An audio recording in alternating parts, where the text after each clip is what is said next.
Thank you very much, Ryan. It is a pleasure to have you all here today for the first big effing deal. Today I have some amazing VCs to kind of impart some amazing knowledge and experience on all of you. We're really focusing this event all about helping all of you raise your next round, especially if you're an early stage founder. And so today we have 3 investors who do a lot of early stage investment. So let's just get started by doing some quick intros. Make sure to mention the geos you invest in, check sizes, how many deals you do, and if you have any specific industry focuses. Why don't we start at the end with Cyril? Hey everyone, my name is Cyril. I'm a general partner at SOSV, and we invest at very early stages, essentially accelerator level. We have 4 accelerators worldwide, Hacks, which is specialized in hardware, Innovator, which is specialized in life sciences, China Accelerator in China for software, in Fresco in New York. We have $250 million funds, and we've invested in over 600 companies to date, which makes us pretty active. While we don't lead Series A, we have quite some experience in participating into them. Hi there, my name is Forte. I'm the managing partner at Fresco Capital, and we invest in 3 sectors. One would be EdTech, another one would be digital health, and the other one doesn't have a good name, so they're called the disintermediation of rent-seeking middlemen tech.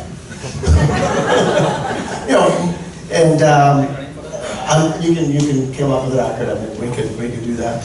And those are the 3 sectors we like. Geography is worldwide, and the company has to be global. So I'm not looking for the Uber for Venezuela. I'm looking for a Venezuelan company that wants to be global, like Uber, that wants to be global all around the world.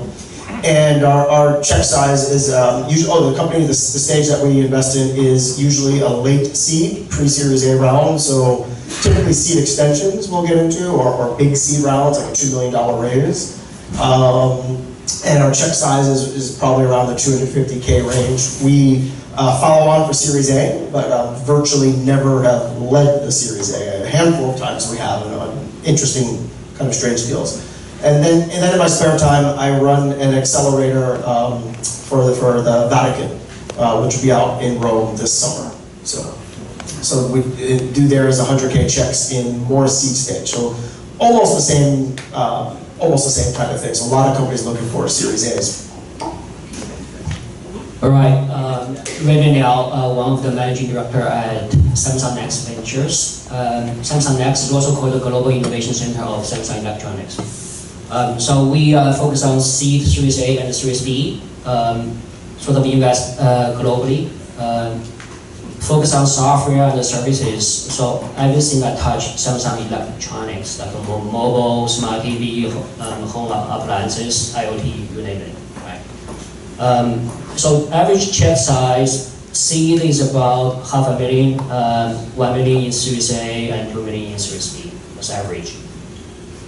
Cool, thanks everyone. So if I can simplify what you just heard, accelerator VC, kind of traditional late seed and A VC, micro VC, and corporate VC, okay? If I can just put you all in a box. Make it, yeah, I guess I should. Yeah. Okay, so actually first I want to survey the audience.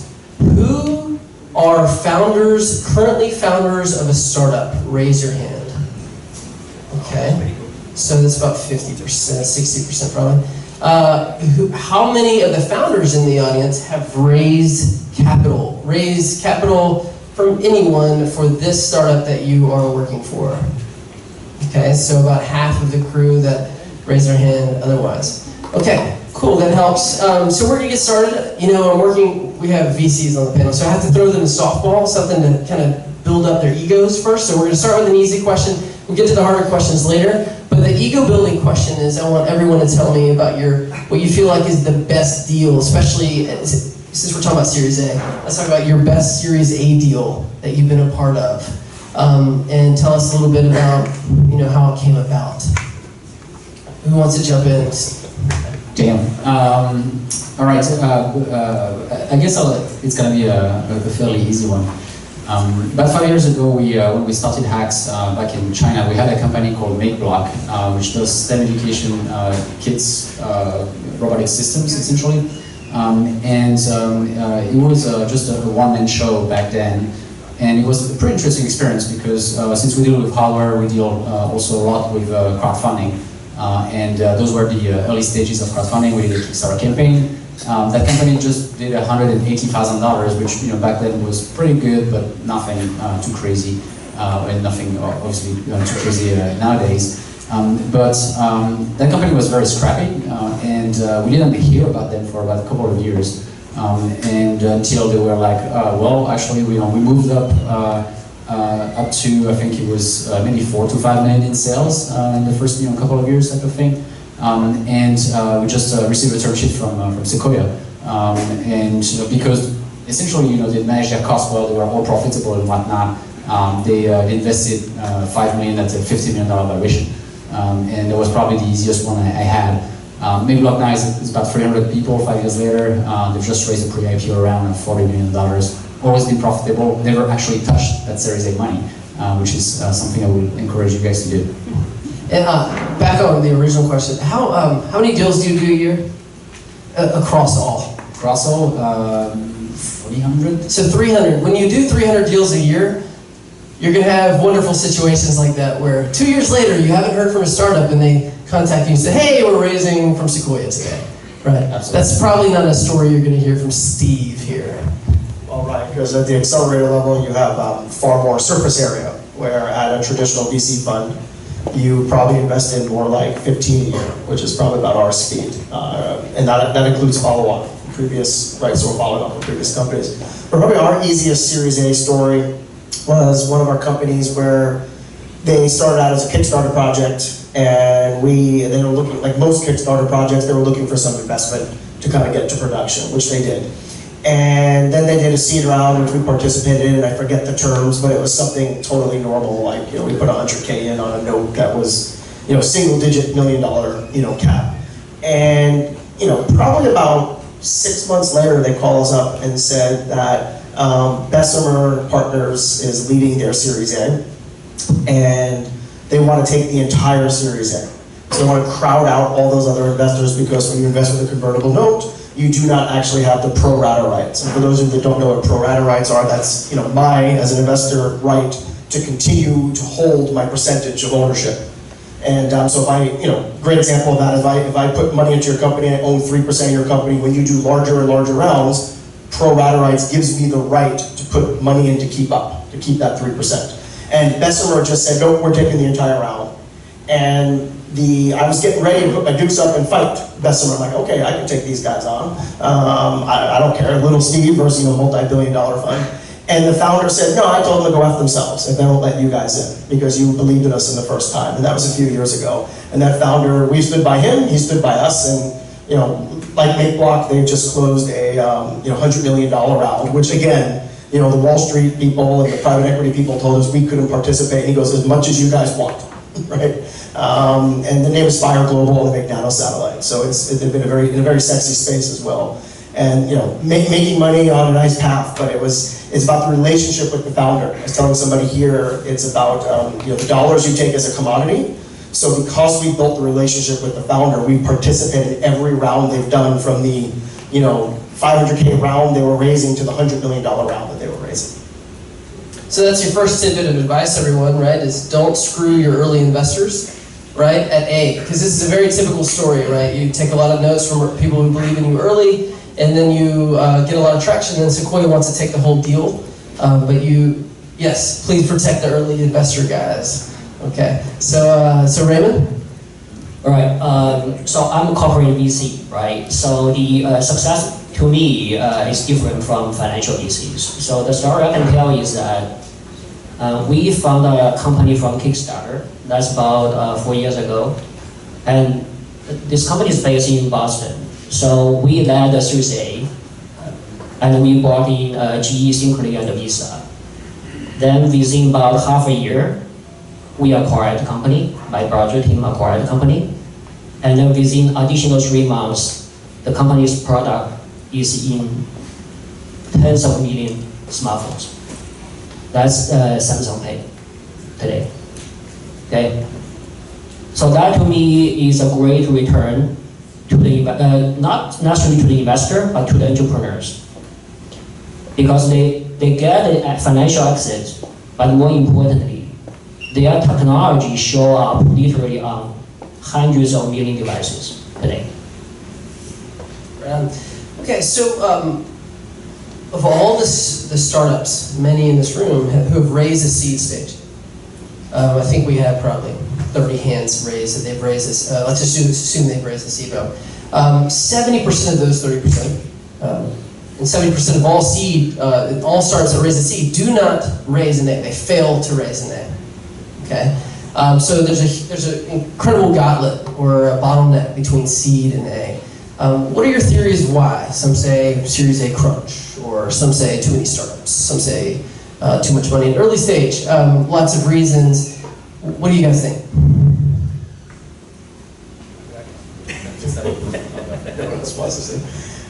It's actually a combination of a lot of those things. A seed round is specifically about building your business model and getting a product market fit. So a lot of companies will go raise that seed round and then continue building the product, but not necessarily figure out the business model or find that proverbial product market fit. So then when they're trying to raise a Series A, an A is about all the metrics, right? So a seed is about telling you a story, tell the investor a vision, tell me a story. An A is show me, right? Show me the data, show me where you're going. So a lot of companies fail to get that critical mass, fail to get those customers, fail to get that business model, and then they're not able to go raise the A. So there's a little bit of a combination of, maybe there's a little bit too much seed money out there, but that's really what it is that 70% that does not go on to raise an A. The problem was that they never had that ability to get the product market fit. Yeah, I think it's combined with essentially because there were more startups at the origin, it pushed kind of the post to later stages. And we often say that the Series A is the new Series B, which means that the bar just kept on climbing over the last 5 or 6 years. A Series A 5 years ago was something where you have some kind of traction and you're starting to grow, but it doesn't need to be full proof points out there. Barely revenue, great, and maybe you raise $5 million, and that was a proper Series A.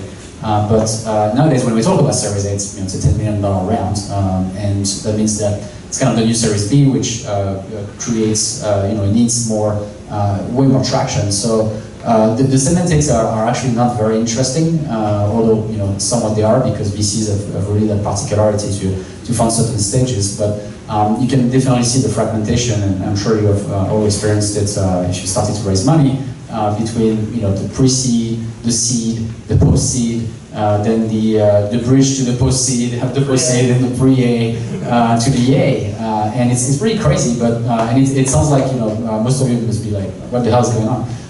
But it's literally across everybody, and yeah, the bar kept raising because a typical VC will do 10 deals a year or something, and they will have plenty of choices these days. So there are lots of really good companies. So you are in competition, not with your direct competitors in your market, but with everybody else that is actually raising a Series A as well. I kind of just build on this question. And I think you both alluded to it a little bit, but how do startups know when it's the right time to go for their A as opposed to a seed extension or, do another bridge, do another 500K in notes? How do you know it's the right moment to go out for the A? Well, the first thing is basically you can test the market. Do you get attention from the A round investors, right? The other thing is the other side of the parameters you have to consider is you don't want your valuation to be too high, because then you basically set up a death trap for your B round.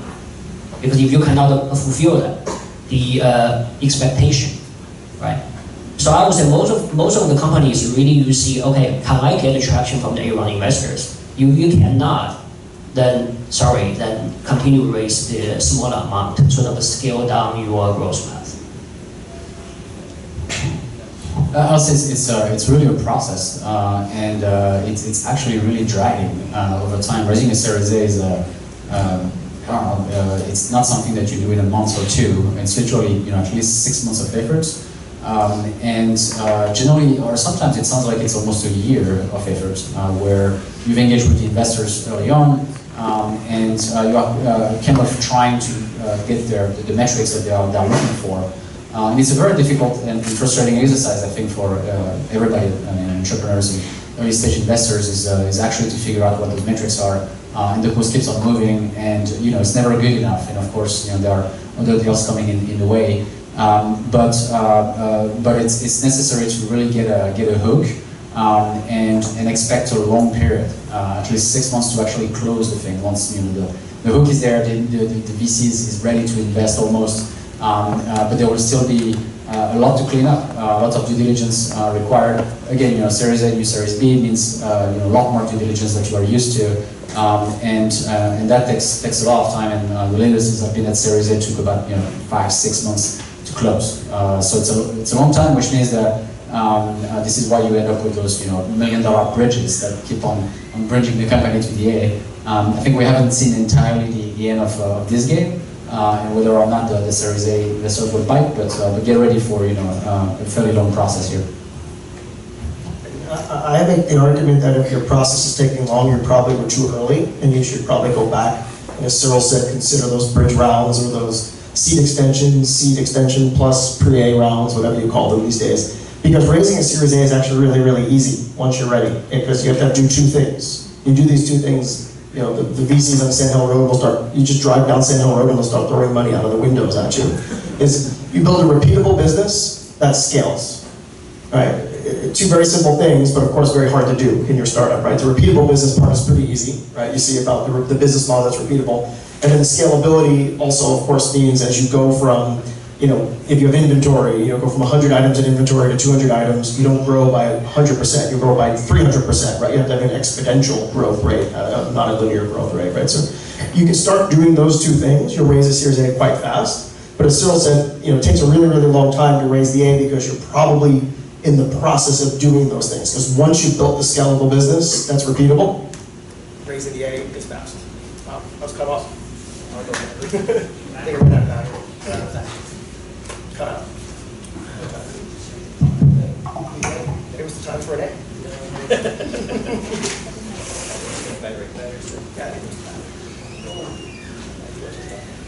Hold up. We can talk loud. Yeah, you're protecting it. He's very loud, it's okay. My name means loud in several languages, Forte. I think in French. Wow, I think both the mics just went out. All right. You can hear you okay. Okay, well, let's do this without mics. All right, so Cyril just mentioned that there's some metrics to attain. Steve also mentioned that you can walk down Sand Hill Road and people throw money at you if you have a repeatable, scalable business. It's hard to do. Right?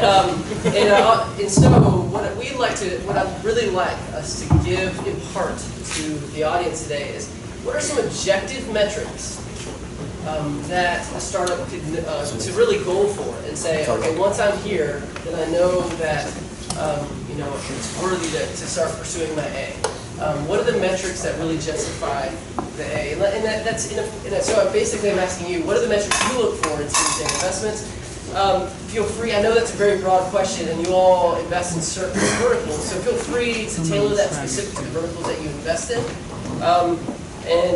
Hit on anything from run rate, revenue, GMV, CAC, DAU, MAU, LTV, everything else. But when you do, please mention what that means so that everyone... I don't understand half what's happening. I don't actually... I just Googled metrics a few minutes ago. I said, CAC, what's CAC? No. So yeah, let's try to get as specific as possible. Steve, I'm looking at you. Looking at me. Okay. Wow, look at that. I can amplify. Thanks. So I'll make the argument that there's no one number. So a quick example is a founder in my portfolio sat down next to me and goes, we're almost at $1 million in annual revenue, which is the magic number I need to automatically qualify for a Series A. And I laughed so hard like the water came out of my nose. So the argument is, of course it depends on sector, it depends on thing. So that's a company they're now $2 million, that company. Still haven't raised a Series A, by the way. They've raised lots of seed extensions. And that's because their revenue is very lumpy and it's mixed between non-scalable and scalable revenue. favoring more of the non-scalable revenue, right? Which is a lot of, for lack of a better term, consulting. Right? There's a lot of just stuff they're doing for their customers that they're then charging money for that doesn't scale because it takes a human to produce a report or something. And the kind of SaaS side of their business is churning away but not growing exponentially. We've had companies in our portfolio that had maybe like, $500,000 in revenue and raised a Series A in like 4 weeks, right? And that's because of the growth rate that they had and the metrics that they had. So if you're looking specifically at metrics, again, it goes back to that repeatable business that scales. So what does that look like? If you are a SaaS business, we look at a lot of SaaS businesses, and Barrett mentioned CAC, right? Customer acquisition costs. So if you have a customer lifetime value and you have a customer acquisition cost, that's to me what a business model is, right? You figured out where your customers are and how much it costs to go get to them.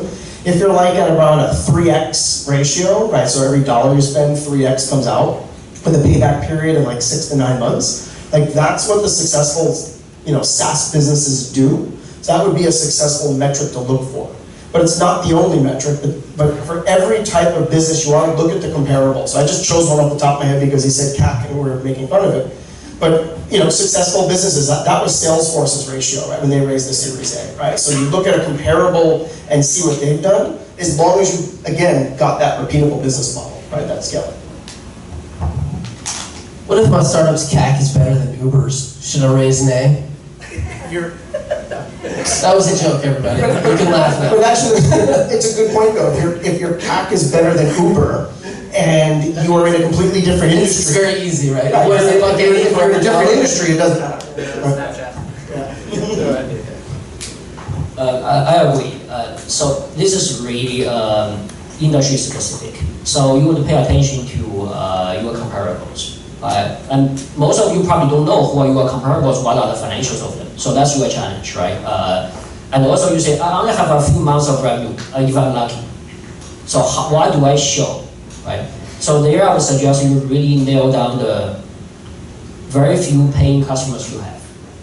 Okay? Because all we have to see is what are early evidences.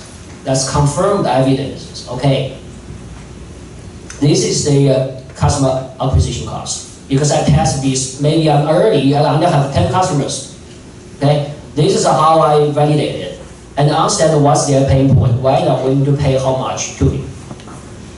Okay, so you can sort of, when you are small, you basically have to understand the use cases, but you don't have a large number of statistics to show yet.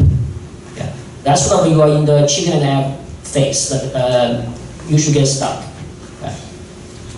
So it's more bottom-up approach here. It's probably what we are looking for. And also the other hint is that when you don't have a large number of revenue to show, you show velocity. Okay, the growth, the speed, right? Or you don't have revenue, you show number of users. Okay, and then show early signs you can monetize. Why so?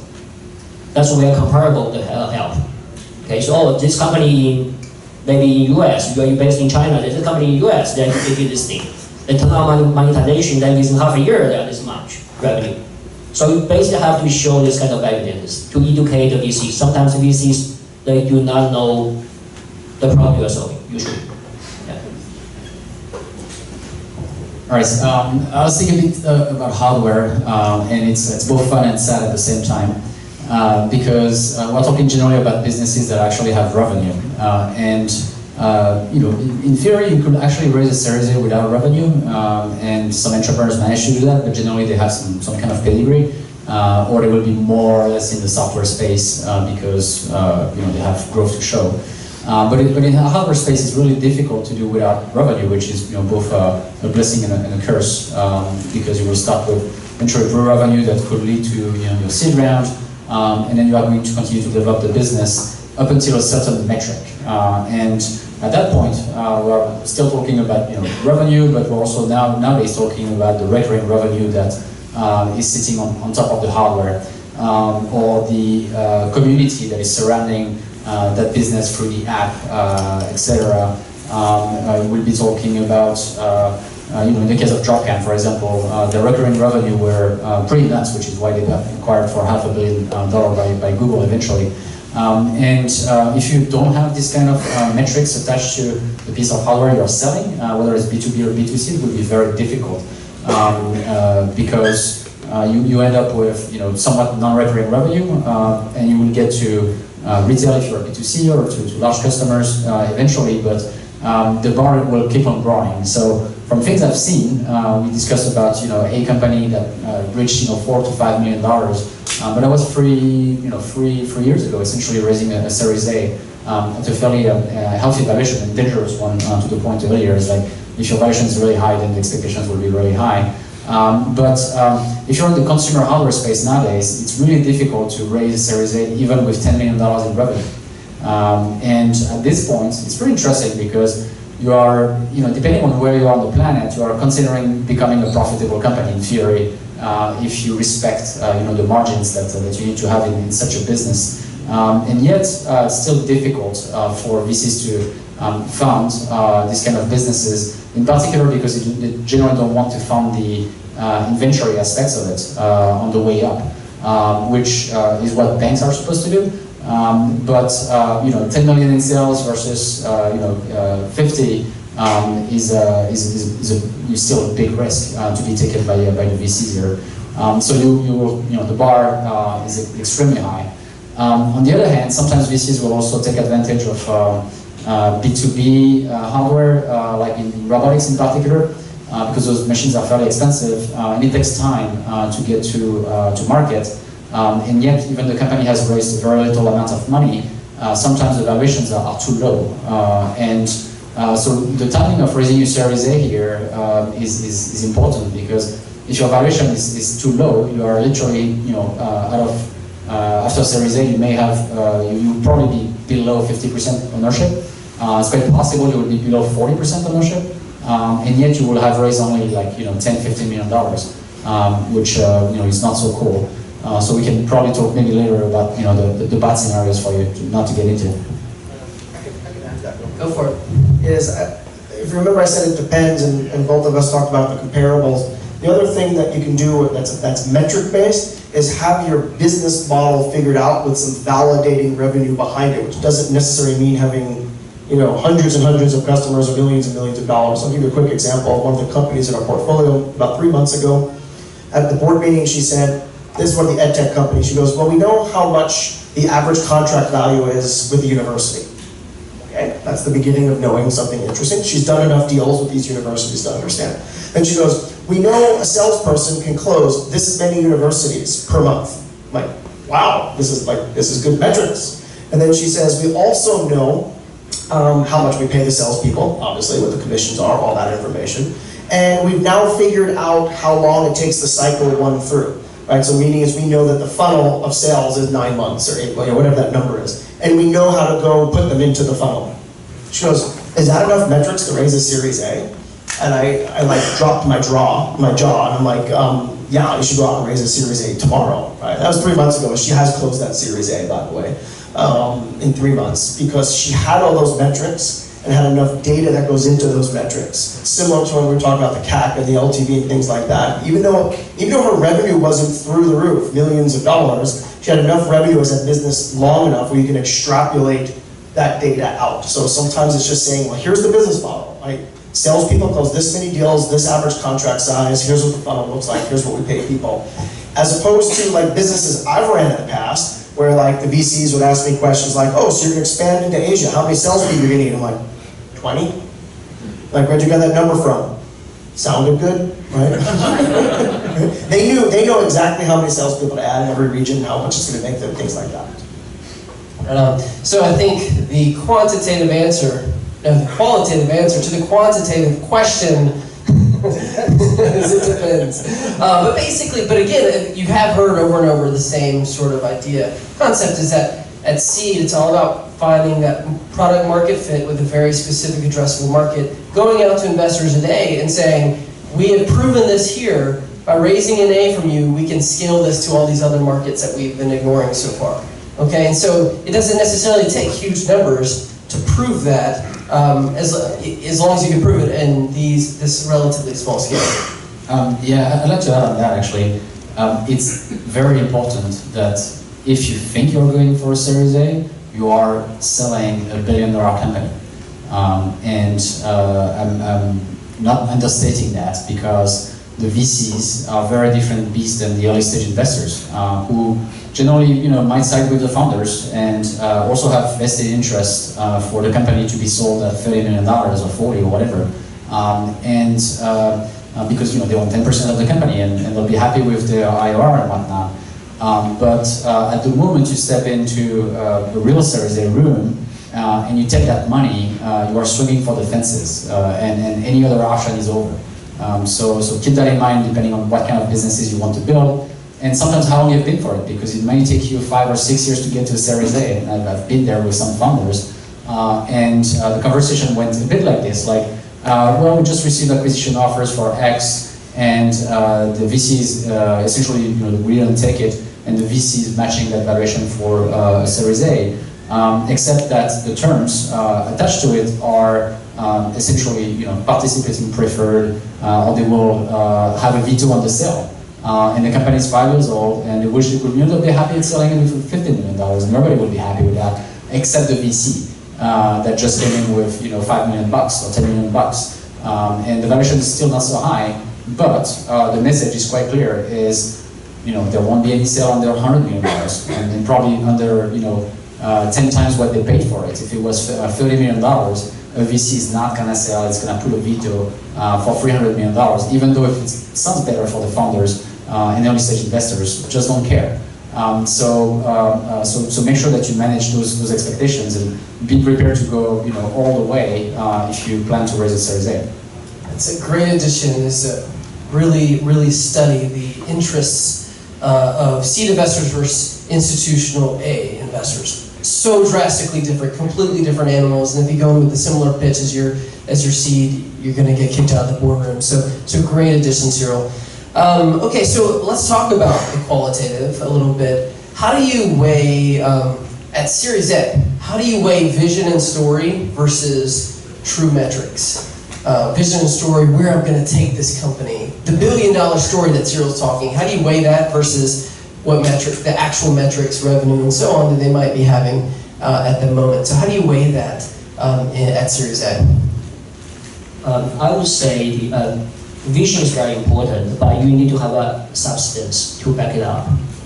So to me, as a corporate investor, I would look into technology innovation, or unique market insights, or your business model innovation. Yeah, you have to be able to explain that, right? The other thing I would say is the team. Okay, beef up your vision with the team. So why you can do it, why your team can do it. Okay. So to me, I get more inspired. I would say my preference is more on the bigger vision, because that gets me more excited than the metrics. Because I know the company I have seen so far, in the C stage to A, none of them have great metrics. Sorry, none of them. Okay, because no number is big enough for me. Right? That's very realistic. No numbers are big enough for me. Yeah.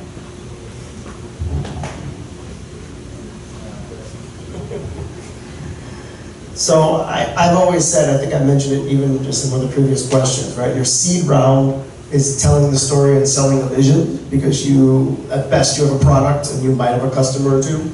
That Series A, you have to have some data, which is the path of executing that vision, right? So it's you definitely favor the tell me, or the show me, right, side of the tell me story. Like the tell me your vision or show me your data.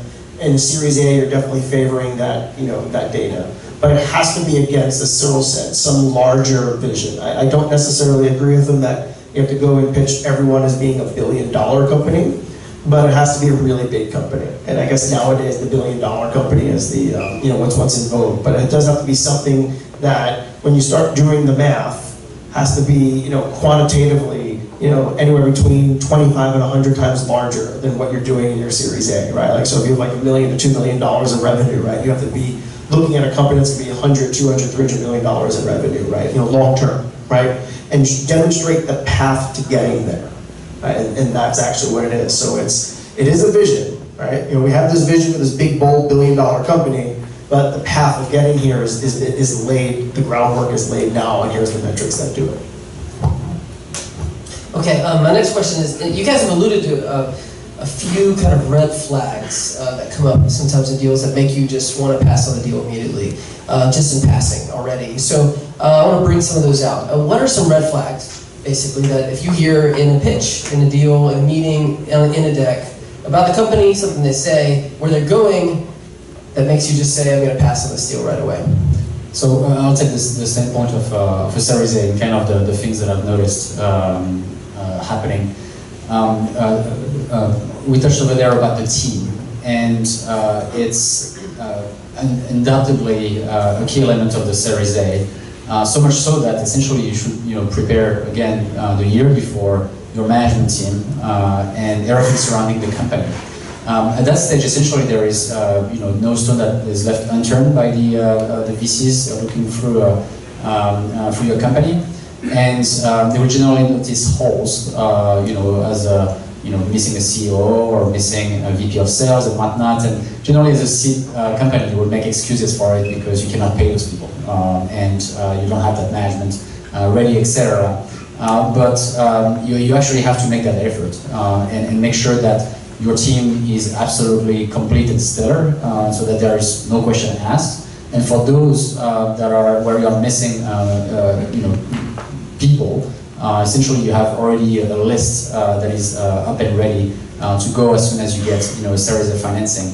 It shows a lot of the maturity of you as a manager at the first place of the company. And I think it extends further into how you treat your board and your board of advisors and your board of directors.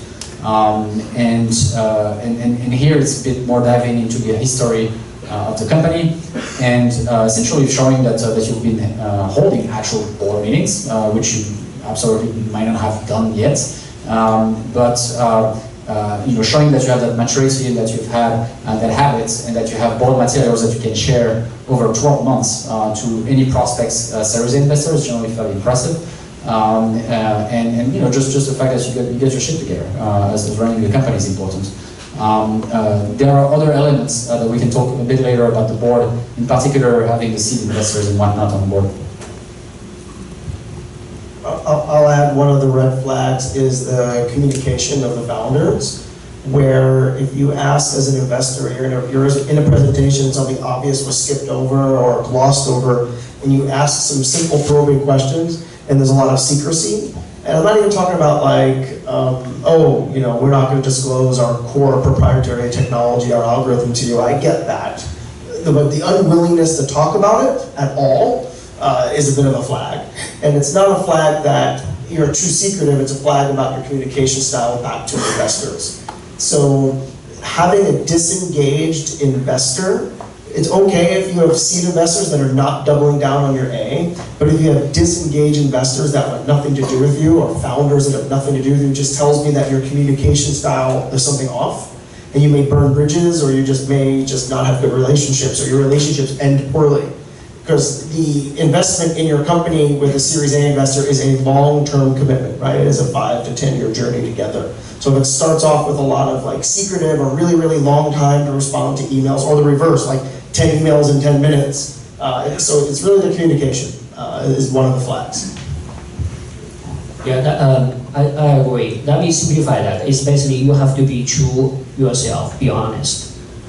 Because when you reach Series A, the investors are institutional investors. They can easily spot the flaws in your story. They will do reference check. Good investors talk to each other. Okay, so you should not hide things. You will have certain challenges. Just be upfront, explain, and then explain how you overcome it. Okay, you had a setback in the past. You lost a customer, but then you explain how you overcome it. Okay, that's one thing. The other thing is major red flag for me is if you do not understand the problem space. What's the problem you're solving? What's the customer pain point? If you cannot explain that very clearly, then that's a big turnoff. Okay.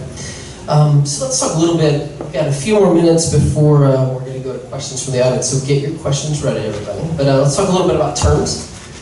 What terms do you feel like founders should be most concerned with? And what terms of the deal, that you think founders should not really stress over? And then what terms do you see that founders often misunderstand, and that might cause you frustration? So, who wants to go on? Cyril, you've got the microphone. All right, terms you should not care about valuation. Of course you should care about it, but not as much as you think, because it's very difficult to, we mentioned that before, but to just manage the expectations. If someone puts $1 million at a $20 million valuation, they're going to expect that in 1 year you won't have blown up the entire pot of money, and then instead your company is going to be worth $30 million instead of 20, probably more obviously. If you don't, essentially you are absolutely, depending on the investor base that you have, you are looking for a down round. I don't know if anybody has seen Teespring today news. Teespring, you're familiar with that? They are selling t-shirts. They raised, was it $200, $300 million? No, there was a valuation of $600 million or something.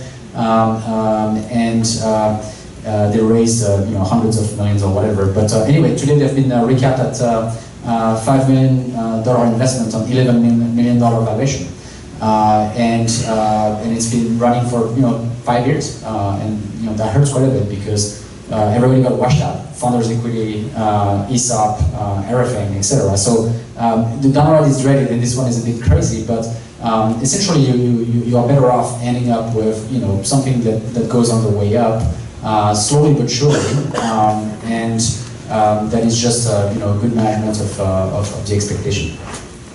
I have some other stuff, but obviously. I think for terms, Brad Feld said it best in a book called "Be Smarter Than Your Venture Deals, Be Smarter Than Your Lawyer," which basically walks you through the entire Series A term sheet and tells you what to focus on and what not to focus on. And he makes a key point that I have then ripped off from him. He said, your lawyer is a reflection of you. Right? So if your lawyer is coming back and arguing over the clause that says, as a founder, this is like your only job, okay, or things like that, that's in every single Series A note of all time, right? You have bad lawyer and things like that. So I would highly recommend that book for the things to kind of look for. But more importantly, something you said is one of the things that founders miss, and it's actually not something that they miss, but they misinterpret, which is a liquidation preference. And liquidation preference is exactly what it sounds like at liquidation, and liquidation usually means there is a sale of the company, or it could be the negative type, where there is a bankruptcy, or an IPO. Technically it's not a liquidity event, but it becomes a liquidity event for all effective purposes.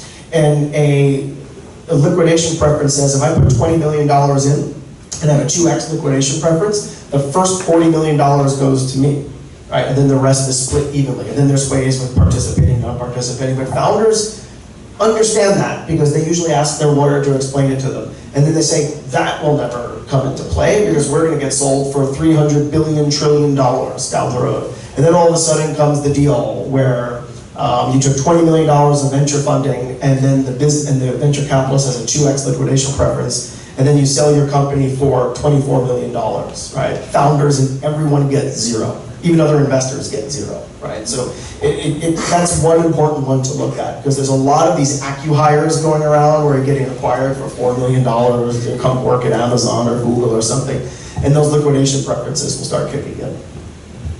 I have some good news. Also, we are being on the acquirer side. So acquirers want to retain the key engineering team. They will carve out the portion of the pie to retain the key employees. So what I'm saying is it's all relative. Yes, you do need to pay attention to liquidation preference and participation rights. Those are things usually first-time entrepreneurs do not pay attention to. Those can be a big game changer when you are, especially in the M&A stage. Valuation, to be honest, there's not so much room for you to play because it's really a function of how much money you need to raise. That's it. And that is decided by you. Okay? how much money you need to raise. Then the VC say, okay, I need 20% of your company. That's it. And that decides the valuation. Okay? So there's not too much room for you to play. So that's why, at these days, investors also get educated as well. So there's no poison pills usually. And even from us, say we emphasize to our mothership, no poison pill. Means what? There's no first right of refusal, blah, blah, blah, right? So actually you get a very clean term sheet. So, I mean, just repeat, the things you should pay attention is the liquidation preference, and not too bad, because even if you get acquired, you get carved out if you're key engineers. On that, about the valuation is obviously about the ultimate ownership that you will have of the company, which again relates to do I raise a Series A or do I go another route, which is up to you. But if you end up raising a Series A, and eventually you will have to raise a Series B. I mean, I don't know how many companies went from Series A to IPO at this stage, and counting on an acquisition is not counting on anything at this stage. Your ownership is going to go down. You probably have all seen the stats about companies going IPO. Most of founders have 2%, 4%, not max. At the end of the day, some do better than others. The thing that I keep on seeing is that later stage investors are generally essentially giving stock options back to the founders. So there are many ways to re-incentivize the founders eventually. Sometimes it's done through some minor recap. Sometimes it's just putting back the ESOP up to 20%. I've seen as high as 30% sometimes, it's a kind of a trick because unfortunately the equity of the founders that is minimal has been fully vested, and we're generally 4 years in or whatnot. They will get new stock options issued, which vest again. But if you are in for the long run, you don't really care anyway. You are just there and you're not moving, and you are ready for the next 4 years. What I'm saying is that there are mechanisms to make it up to you, and I don't think it's in most, if not any, VC in the future to just screw the founders because you are running the company in the first place. Okay, I think that is going to be all the time we have for questions from me. Now it's all of your turn to ask some questions. Ryan's going to be carrying the microphone around. When you ask questions, stand up, state your name, your company. That's about it, not your 60-second elevator pitch. And then be specific on who you're asking the question as well. And we'll hopefully get as many questions in as possible. But please do be brief on your questions, okay? You are not the speaker, you're the question asker. All right, first up. Hi, Marisa McGinnis. I'm an investor. Can you talk a little bit about bridge financing? I don't really understand that well. Is it a loan? Is it a... Typically speaking, bridge financing, the term comes from bridging you between one round and another. I have a little convertible. I have some gray hair, and in my day, that was called a down round. Today, the bridge financing becomes a seed extension, or you're bridging between that seed and Series A. So it's typically done with equity, right? So it's typically done, convertible note into equity. Very rarely these days is it done with debt. Bridge financing has been kind of phased out, and the concept of venture debt has been phased in. And venture debt usually will allow you to finance operations. Like in Cyril's world, it would finance manufacturing when you have a lot of orders, and you could take some venture debt, which is basically non-equity based sort of venture financing. But you pay it back at a pretty steep rate, and it's used for very specific things. It was kind of invented in the gaming industry, again with CAC. Like Zynga knew if it cost $6 to go get a customer, then they're going to go spend $36. So the venture debt industry was built around that, and then eventually came out. The bridge is always coming from insiders. That's an important distinction between a pure raise, which will come from insider investors. So it's essentially everybody in being like, oh, this company is doing well, they're falling short, and we think the next milestone is X, and we're going to invest Z into it. It's depending on the situation, it's a signaling problem. because if it's a down round, then it sucks for everybody generally. If it's so generally a bridge would be generally made at the last valuation, so it would be a flat round. But sometimes strategically it will be done through a convertible note with a cap, which will be higher than the valuation. And it's trying to peg the valuation of the company to a higher level for the next investors to come in. And then there will be a discount. So if it's $20 million, there will be a discount so that essentially they've already invested in the next round in a way. Hi, my name is Jasmine Shi, and I'm with Golden Seeds. We're focusing, but the point I'm trying to ask is that what's the percentage of the companies you guys see, and how many percent do you invest, on an annual basis? Going to Cyril. We see about more than 1,000 companies per year. We make about 20 investments per year. Trying to be specific about like just as far as applications or decks sent to you, or in how many meetings, kind of break that down. The investor funnel, I had a whole another set of questions for that we didn't get to, but break down the investor funnel for us. Out of the 1,000, probably we hold meetings for about, I would say 20%. And then we have an initial diligence, then deeper diligence, then lead to investment, right? So I would say it's a few percent basically success rate, right? And, the number of the ratios are the same, but I'd say we probably touch 500 companies. Some of them come from like my friend from high school, I haven't spoken to in 20 years, sends me an email with a cold introduction to his friend's company. Very rarely will we meet those. To the ones where people we've invested with will then say, hey, would you like an introduction to this company? And probably about 20% of that 500 we meet, and we probably make about 12 to 15 investments. But of those 15, probably 5 or 6 are follow-on to a company that's already in our portfolio. So for new investments, it's probably 10 or less in that respect. All right, we're a bit specific because we're vertical, and in life sciences, we'll see probably a few hundred companies and investing 30 per year. In the hardware space, we will see probably about 2,000 companies. We will talk to, 300-400, and we'll pick up eventually 50 of them per year.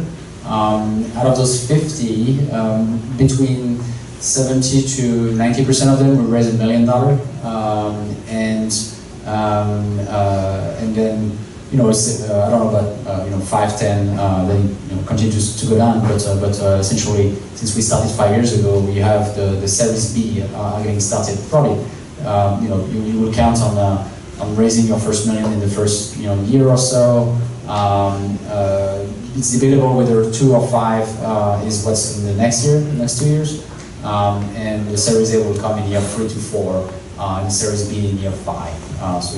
Still a long way, but I think the official odds are still fairly light because the official VC, which is again a Series A VC type of firm, will do 1 out of 10 will make up for the entire fund, and 2 or 3 will make all right or return some money, and the rest is going to die. And we're talking about Series A here, so at Series C or pre-C, we're even greater or worse odds than that. Next question. My name is Fiona. I'm in CV and company. My questions around for Series A companies, pre-Series A companies. What are the are there any liquidation preferences or participation rights, or any similar terms for serving that kind of purposes? Or a pre-Series A company? Typically nowadays is all done through convertible notes, which typically do not have right of first refusal, tag along, drag along, and liquidation preferences and things like that. So that typically the first time you'll encounter that in an SPA, a share purchase agreement, would be at your Series A. So typically a pre-Series A company would not have it.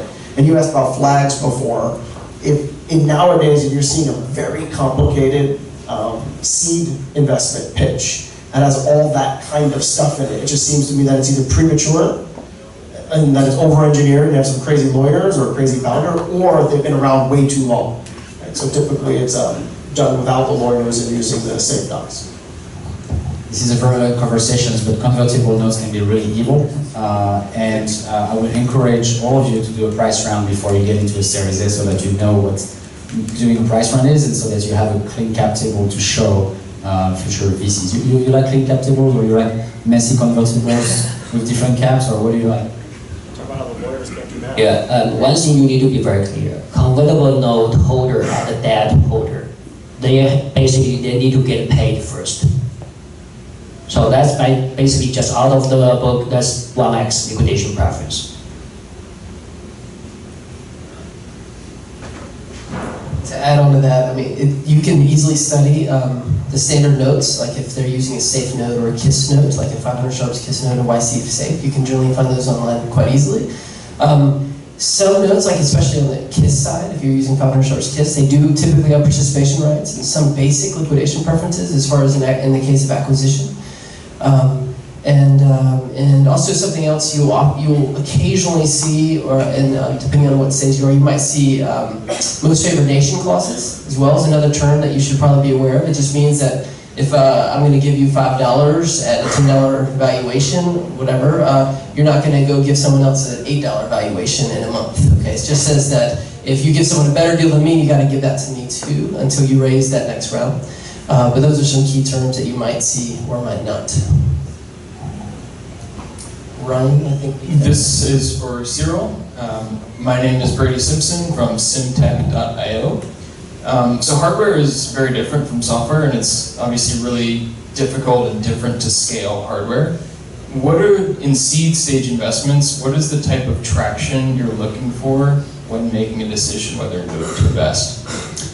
Yeah, so it depends also what type of hardware you do. If it's consumer health or B2B, you are going to be in very different places. And consumer doesn't have really much favors these days, but they have also Weapon, which is pre-order, Kickstarter or general pre-orders as well, to kind of self-finance or at least get to a meaningful traction that they can show potential seed investors that could be interested in that space.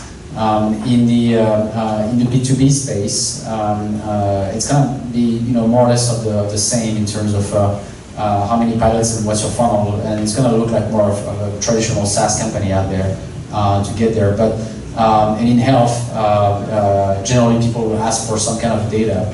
But what I'll say that is fairly consistent across everybody is that they do have it's a prototype. It's something that will eventually be manufactured, that is manufacturable, meaning scalable in this case. So the bar is already fairly high. And that's should be so replicable and sufficient to convince a seed investor to be believing with their own eyes whether or not something can work. But in some cases, they are going to send back the companies to, hey, I need to see 6 months of data or something, particularly in the B2B space. But if you have something that is scalable, if you have the expertise in the market, if you have some installations, if you are selling something, you should be able to raise 500K, you should be able to raise $1 million without suffering too much. It's to raise above $1 million where if it's B2B hardware, then data is gonna ask for 6 to 9 months. If it's health, I'm going to ask for 6 to 9 months of health data as well. If it's consumer, then it's gonna be asking for did you ship, and are you when are you getting into retail type of sales, or what is the next product type of thing. So yeah, hope it helps a bit. My name is Dimitri from Bitaway. I'd like to hear from all of you guys, what does the typical roadmap look like from the moment that a founder gets in touch to the point that you decide to invest? I understand there's some kind of relationship building, some kind of courtship. So what does that look like? How long does it last? Probably different for every case, but just a few examples. Thanks. It depends, right? I have seen our portfolio, we made a decision within 1 week. Or I have seen that in our portfolio, we made a decision within 3 months, right? But all I'm saying is that there are good case and bad case. Those are very easy. Bad case, we say no right away. Good case, we say yes right away. The things that takes longer time are the ones that fit in between. And for us, is we are at that time we are doing due diligence, but we are also doing free business development for you inside Samsung. So you basically you are not wasting any effort here. So we have myself and 2 other partners, so there's 3 partners. And typically the process goes, you meet, if you've gotten through the email stage, the deck stage, all that stuff, and you've got that kind of proverbial coffee meeting, you meet one of the partners. If that partner finds it quite interesting, then they'll say, well, you have to meet another partner. And then you meet another partner either in person or on Skype, preferably in person. And very quickly after that, we'd make a decision, once the due diligence portion is done. So the only thing that would kind of delay that would be if, we've got, let's say, 10 due diligence questions. If it takes forever to get that data, or part of due diligence is we want to talk to an existing investor, talk to an existing customer. If it takes you 3 weeks to make an introduction to an existing investor, it takes you, it's going to process it take 3 weeks. So like you said, we've made decisions in a week, and we've made decisions in 3 to 6 months, and it just it's kind of a 2-way street in that respect. We'll work as fast as the entrepreneur will work. It's really difficult because every single investor will behave very differently, and in some cases, they will have theories about where markets are going, and then they will stumble upon the company, and that will be it. They will make the investments because all the stars line up. Some of the times they will be after the company as well, and notice that there was something going on. It can literally be at an event. It can be a PR stuff. It can be at a demo day. All those sounds kind of old school, but there is still some mechanism that works here. And when I was doing real direct investments into companies, I remember reaching out to them because I saw them on press and being like, hey, I want to be part of this because that's something that I believe in and I believed in before. And it sounds like you're the right company. For the rest, as mentioned earlier, there's the no's.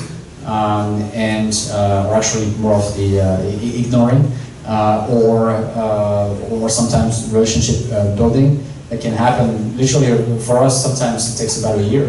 It's just like we're trying to direct the founders to certain milestones that they have to do, and in hardware it's longer. So it's like you should take those steps, and maybe it will take six months to get to those steps and get on together.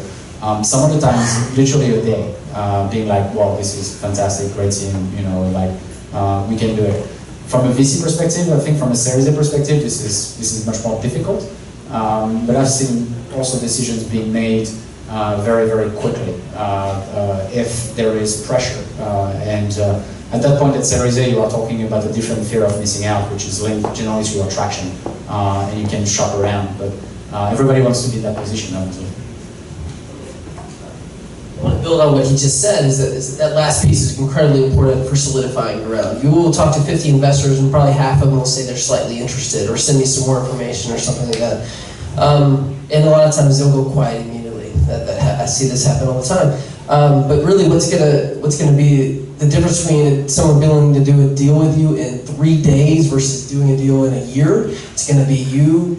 At least one major way to do this is you somehow communicating and showing that there are many other investors jumping on board, and investors that they respect. If you can somehow kind of get this somewhat critical mass of VCs and show and kind of create some competition, the deal can be done really, really quickly. VCs all have major FOMO, so use that to your advantage. I'll finish on that, but the best fundraisers I've seen from some companies was literally done via email on the monthly news of how the company is doing and metrics attached to it, traction, at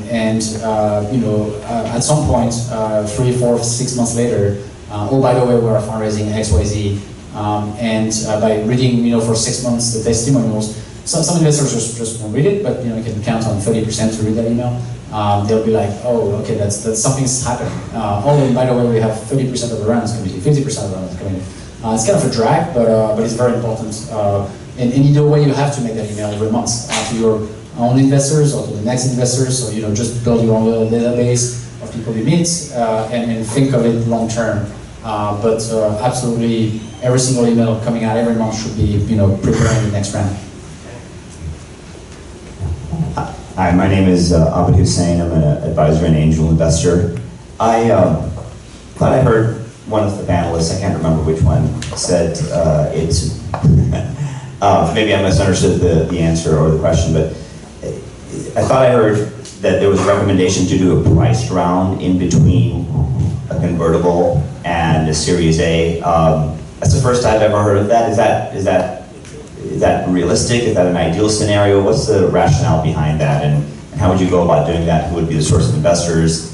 Seems like a little bit of a limbo. Forgive me, maybe I misunderstood the question. Yeah. All I'm saying is in general, you should not use convertible notes because they are just going to keep on piling up, and then they're going to put a mess in the next valuation round because the notes are converting at pre-money valuation. And effectively inflates the next round's raise, and it lowers the next investors, being the VC who is actually putting the money. It lowers their potential equity position in the company, and so it just adds layers and layers of talks, and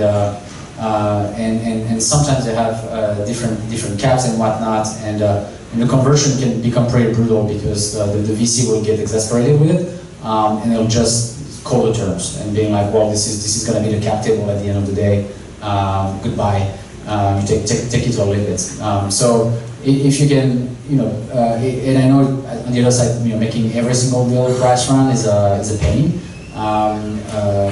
But we're going through that at the moment with a company doing some kind of down round, and we've literally been having like 4 different nodes at different caps over a year.